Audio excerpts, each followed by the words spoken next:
Bom dia, preciosos e amados irmãos. Mais uma vez, Deus nos concede a graça de estarmos juntos, falando um pouquinho mais da maravilhosa, bendita, gloriosa Palavra de Deus. E vamos meditar sobre o que manteve Cristo na cruz, o que fez com que ele permanecesse ali e se sujeitasse àquela crueldade daqueles soldados romanos. Será que foi a falta de um amigo? Não, não foi a falta de um amigo. Não foi a falta de recursos. Ele tinha recursos para não estar ali. E muito recurso. Verdade. Porque examinemos aqui Mateus capítulo 26, começando aqui no verso 52. Foi naquela ocasião que ele estava ali no Getsêmani e foi preso. E Pedro, ao ver aquilo, ele chegando para prender, arrancou da sua espada e feriu o servo do sumo sacerdote, cortando-lhe uma orelha. Mas Jesus então disse isso a Pedro, 52, embainha a tua espada, pois todos os que lançarem mão da espada, a espada morrerão. Ou pensas tu que eu não poderia agora orar a meu Pai, agora, neste exato momento? Orar a meu Pai, e ele me mandaria imediatamente mais de 12 legiões de anjos? O que seria 12 legiões de anjos? Poderia um só, mas ele poderia pedir 12 legiões de anjos, mais de 20.000 anjos. Olha isto. O que manteve Cristo na cruz? Pense você isso hoje, neste momento, ou quando você estiver ouvindo isto.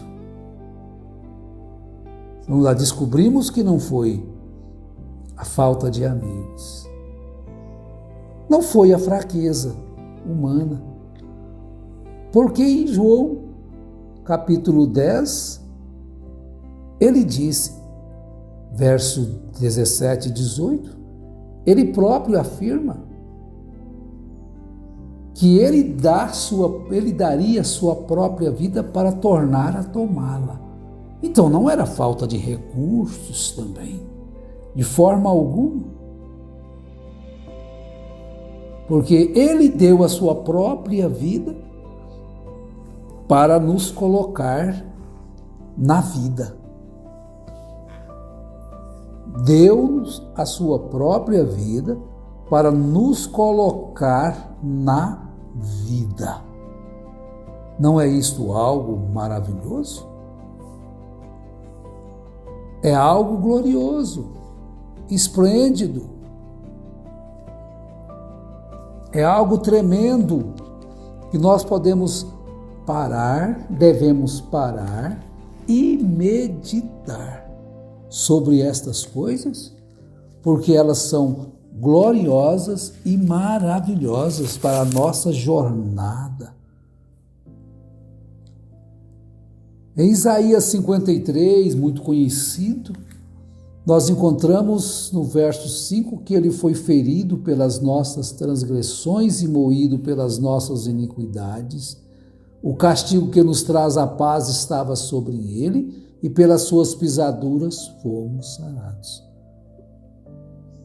E Paulo descreve em Gálatas 3,11 que Cristo nos resgatou da maldição da lei, fazendo-se maldição por nós.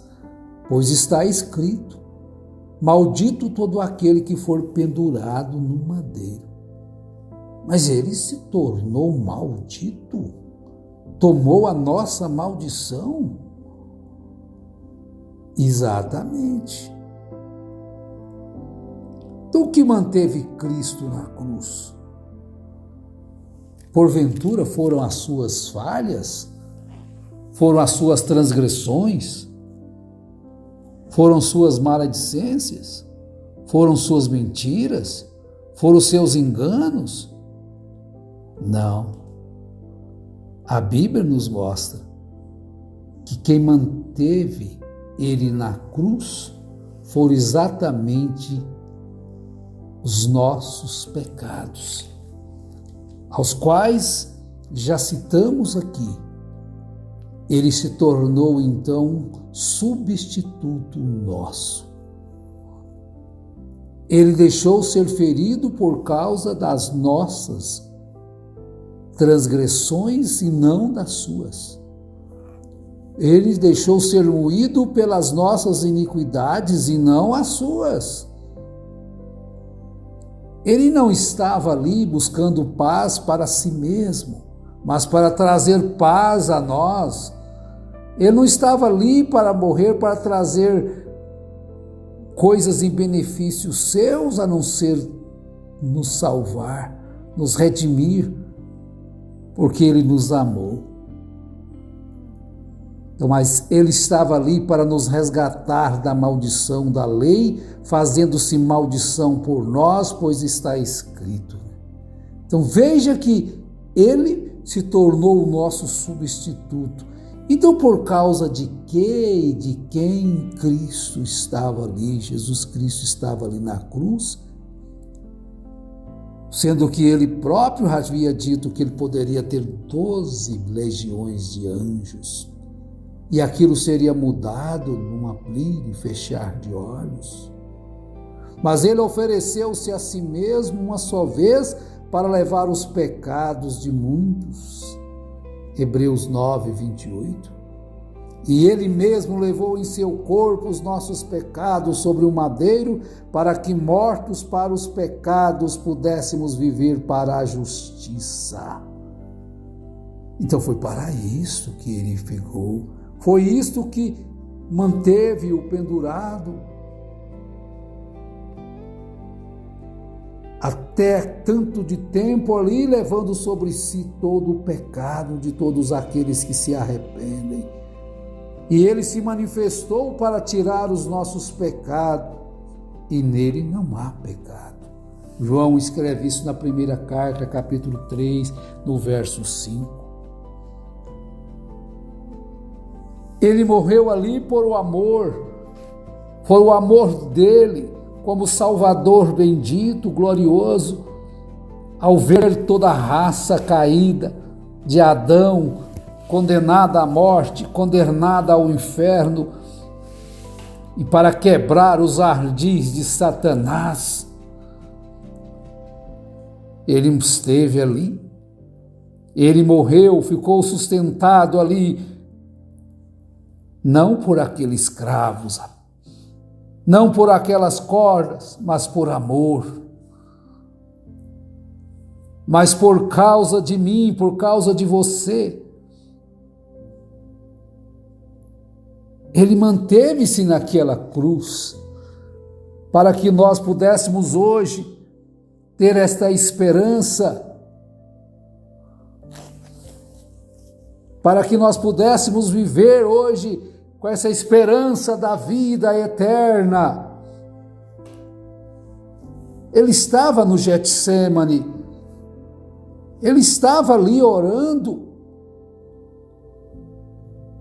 mas Ele sabia da sua missão, Ele conhecia de antemão qual seria aquela jornada, aquele caminho talvez curto, mas muito longo, até chegar ao Monte Caveira,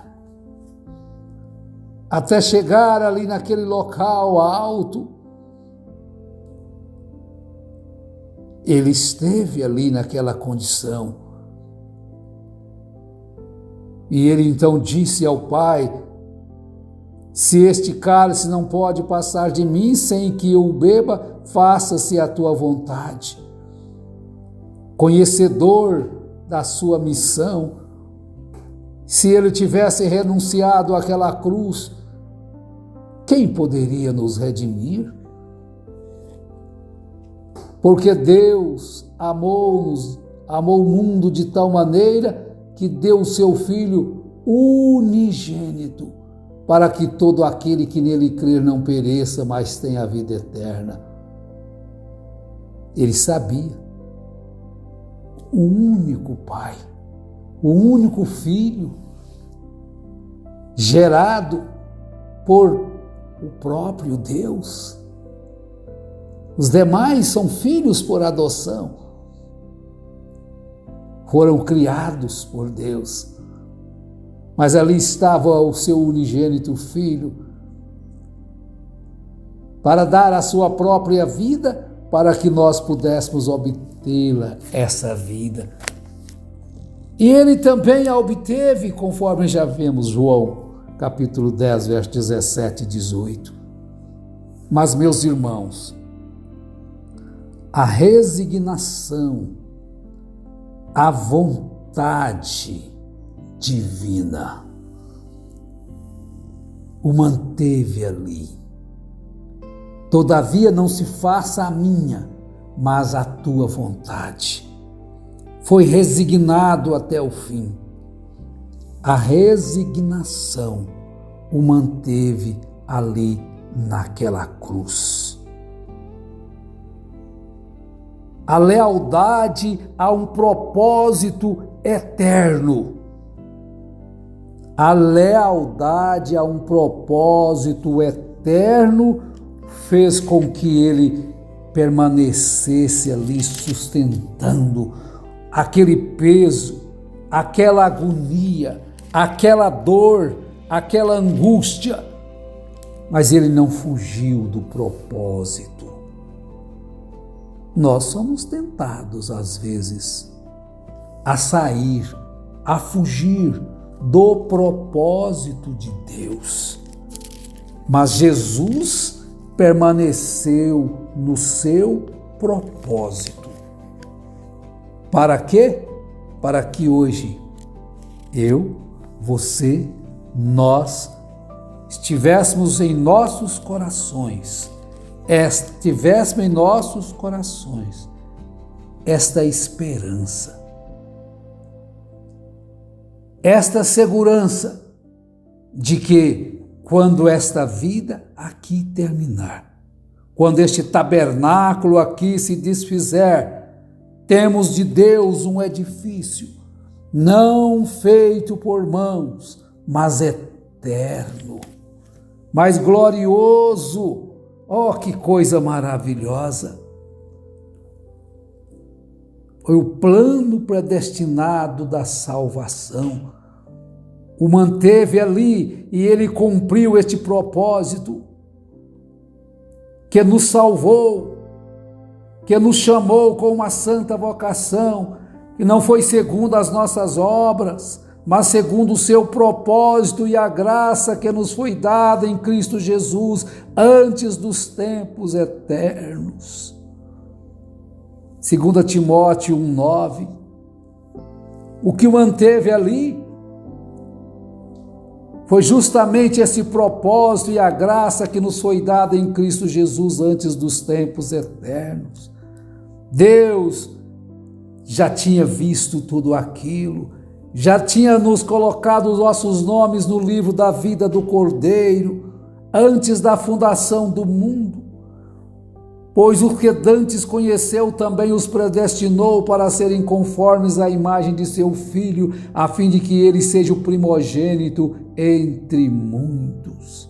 Este propósito imutável que nos chamou, que nos salvou com uma santa vocação, não segundo as nossas obras, ele permaneceu fiel. E nós permanecemos firmes na esperança da vida eterna, a qual Deus, que não pode mentir, prometeu antes dos tempos eternos. Provido para a santificação dos crentes, aquele sangue que foi derramado foi provido para a santificação daqueles que creem, confiam, e procuram viver o propósito dele, do Senhor Deus, na nossa vida enquanto aqui estivermos. Que Deus, o Pai eterno, ilumine os nossos corações cada vez mais, mantendo-nos neste firme propósito de também permanecer com a nossa cruz, sem desanimar, assim como Cristo, nosso exemplo, permaneceu na sua e cumpriu tudo aquilo que estava destinado à sua jornada terrena. Deus vos abençoe em nome de Jesus Cristo. Amém.